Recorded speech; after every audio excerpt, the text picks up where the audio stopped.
Hey everybody out there in YouTube land, this is Jake Jabbarelli of Jabbarelli.com. Just a bunch of referral links. So it's been a week or so since I posted a video, and lots been going on. More real life issues than I really want to talk about. These videos are not exactly, yes, they're real life, but they're not going to be that other part of my real life. Not important for these videos, sorry. Let's just get to the point here. I had an interview last week with a podcaster, also YouTuber. Grateful to have that because he's just as interested in crypto as I am, if not more so. And that podcaster slash YouTuber's name is Blockchain John. And I will leave a link in the space below if you want to check out his podcast. He's done several interviews, but he mostly does news on, at least as far as I can tell, on crypto. He's very much into crypto. He's a big holder. So I recommend checking his thing out. Obviously, he will be, my interview with him will be released soon. It's not coming out yet. But I wanted to let you guys know that that was happening. He, however, introduced me to Enjin. Now, I did mention a while back about some other games. As you can see here, game-related things. Rollercoin, I didn't play that very long. Decentraland is really cool. It's not really a game, it's more of a platform. Mega Cryptopolis, it's a game, I guess, but it's more of just a place to own property and grow things. It's kind of like a real-life SimCity, which is kind of a contradiction. OpenSea, which is a place to trade non-fungible tokens in NFTs. Fungible and non-fungible, basically all the tokens that are stuck on the Ethereum blockchain with ERC20 and ERC whatever, you can trade through OpenSea. So the things that Enjin makes, all the, I guess, equipment and or things that you would use within Enjin games are tradable on OpenSea. So what I wanted to talk about in Enjin is the games. What is Enjin's platform except a place to play games? And I definitely like online and or video games in general. Personally, the games the Enjin has made, or I shouldn't say Enjin hasn't made them, other people have made on the Enjin platform, not super interested. I so far have looked at Lost Relics, Six Dragons, and Bitcoin Hodler. My metaverse, I don't know what's going on there. I haven't looked at this one, I haven't looked at this one, but there are at least 6 games listed here in this first page. There's more to it, but the whole Enjin platform as shown here is helping people make games that are associated with tokens so that the things within the games can be traded on the open market. That is, if you play the game and collect items, you can then sell them or improve upon them within the game. And there's this function I wanted to talk about, this thing, I think they call it melting, where if you get an item within the game that has a real world value, if you don't want to necessarily keep it in that game, you can melt it down and just add it back to the blockchain and then take that value and move it to a different game. So you could technically play all the games and collect value from all the games. You can also do the other way around. You can buy on OpenSea or things like OpenSea tokens and objects within these games and then upgrade your functionality, your tune, your character, your ability to play the game. But something I wanted to talk about within this is there's the aspect I think that some people may already be aware of when it comes to trade within this non-fungible token scope. Is it just about hodling or holding on to crypto, or is it about the value of the game? So I'm going to reference the game I've been playing for a very long time. Maybe you play it too, World of Warcraft. It's been around for 15 years. It has a huge following. All right, it's probably not as big as Fortnite, but a lot of people still play World of Warcraft. And within the game, there's no easy way of transferring the value of the things you have in it out. Now, it's against the terms of service to sell an account. People do it anyways. It's against the terms of service to sell gold. People do it anyways. There was just a huge scandal that just occurred very recently, like 2 weeks ago, where this exact same thing was happening, where people were selling gold from within the game for real life money. Well, what is this concept of crypto? That's Blockchain John's thing. Sorry to step aside about that one. Selling crypto objects. Well, this is doing what Blizzard and Activision can't do, or at least don't want to do. It's giving people the opportunity to play these games and put money, real life money, although through blockchain and through cryptocurrency value, into the game and make the game more valuable. Unlike with games like World of Warcraft, or let's say Overwatch or something, or even Hearthstone, you can put money into those, that money goes to Blizzard. It doesn't go into your game. Now you can buy mounts and pets and gear and things like that, but it's only for you, and once you bought it, it's yours forever and you can't sell it. Now you can buy and sell gold, but there's a huge loss to doing that, unless the value of gold, in the game inflates for whatever reason. And it's not like it hasn't happened, it has. There's a chart I've seen, I don't remember where it was, that shows the value of gold in World of Warcraft over time. So if you buy low and sell high, you could probably make some money. But the money is still in the game. You can't remove it. It's not like crypto. You can't just go, hey, I found a bunch of stuff, some weapons and gear in Lost Relics here. I want to sell them on OpenSea. No, can't do that. There's no possibility for doing that. Per the game I was playing with Townstar, I recently had one of my viewers commented on my channel that it is, you may have seen it if you watched the videos on Townstar, that you can sell Gala. Gala is the coin or the token within Townstar Gala Games creates. I haven't sold any of it yet. I do have an awful lot of it, and so I have considered selling it. It's a lot to think about. I will make a video on that once I actually get it sold, and you guys can have a chance to do that yourself. But at the moment, I haven't even been able to use the Gala coin for anything. So whatever. I mean, it's valuable if it has value. It technically does have a value, but it doesn't. To me, it doesn't have a value yet. So just holding on to the hundreds of thousands of Gala that I have, that's practical for now. Maybe the value will go down and I will have lost everything that I've found in it. But the point I want to try to make about these things is we're doing things in these games not just to make crypto more practical. I mean, crypto is practical. It's a transferable, function of money, function of use,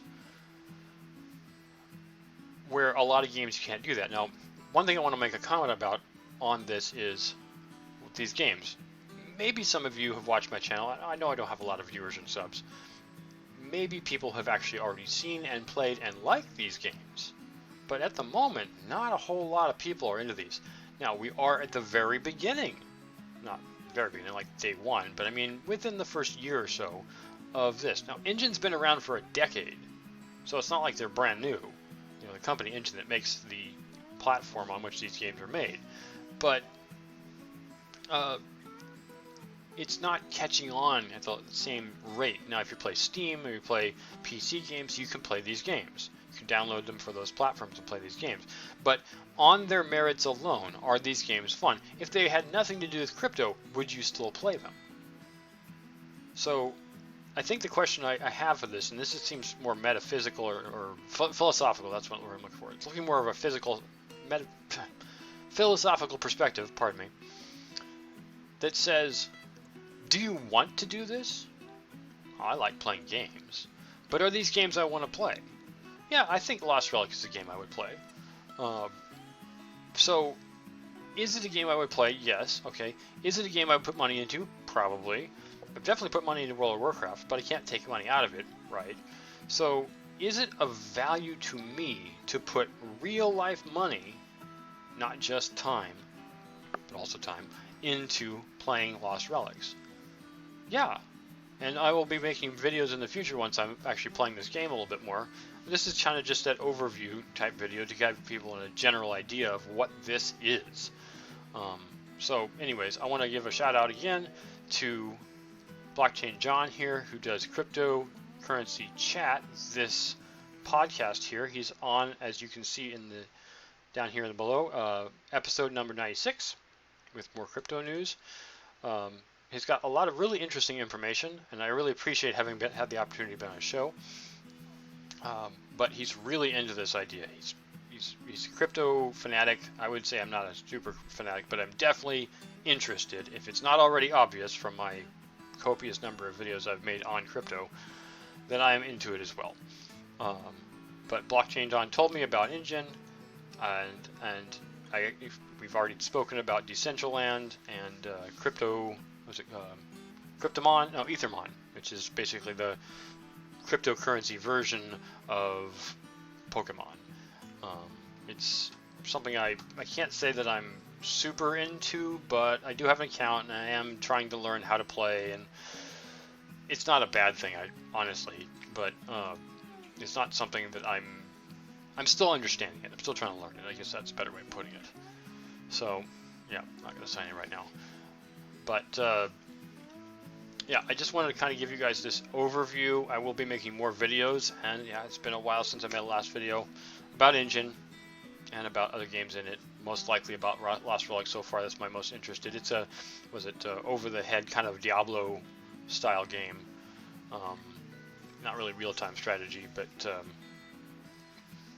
it's not even. I can't think of the name of the type of game it is, but it is interesting to me. So I'm gonna see. Can I make money on it? Can I play Lost Relics, find items within the game, level up my character, and not just have fun, but possibly make money? This is another comment. I'm going to compare this concept in general to Tip Nano, which I know I've advertised before on this on my videos. Tip Nano pays you almost nothing. I mean, it really is practically nothing. I think the largest amount I've made like 60 cents. And I used the app for over a month the first time before I cashed out. I've done that again, and I'm up to like another 50 cents. Ooh, hardly anything, right? It really isn't very much, but no other game really pays you. So I guess the thing is, I would ask my viewers if they're interested, those who've played Townstar and checked it out, if you're interested in any of the games that are on the Enjin platform or other platforms that are similar to Enjin, where you can play the game and make tokenized items that have real world value because they're on a blockchain. Maybe no one wants to talk about this because they're saying, well, exploitation isn't appropriate, but I'm interested in knowing if anybody out there has played a game that is crypto involved like this and has actually found a way of making money. To me, you really have to get more people into the game. But then by then, is that the practical solution? This is where I'm getting in the philosophy. So it's like, if you play and find stuff and then sell it on the OpenSea market, can you make money on it? I've made millions and millions of gold in World of Warcraft, but I can't sell that gold. Legally within the game can't sell the gold. But if I played Lost Relics and did a similar thing and made lots and lots of tokenized items, I could sell them on OpenSea or similar places. So, is it possible to make a living playing video games? Well, yeah, if you're really, really good at like first-person shooters and real-time strategy, certainly. But those are competitions where they pay you in real money, not in crypto.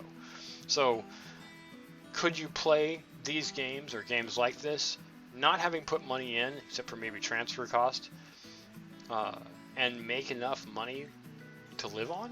Maybe not live on, but feel like you had some play money beyond just playing the game? That is a question I'm asking my viewers. If you want to check these things out, like I said, these games you can all play them now. You may have to have Steam in order to download them. Some of them are PC games. But it's interesting to me because it's like, do you play for money, as in like going and playing poker with your friends to win, but with the odds much more stacked in your favor in this case, probably? Or are you playing because it's fun and it's just an added benefit of the fact that you can make money off of it? Because the one thing that I remember Blizzard having trouble with a long time ago was the number of people playing the game to make money to sell.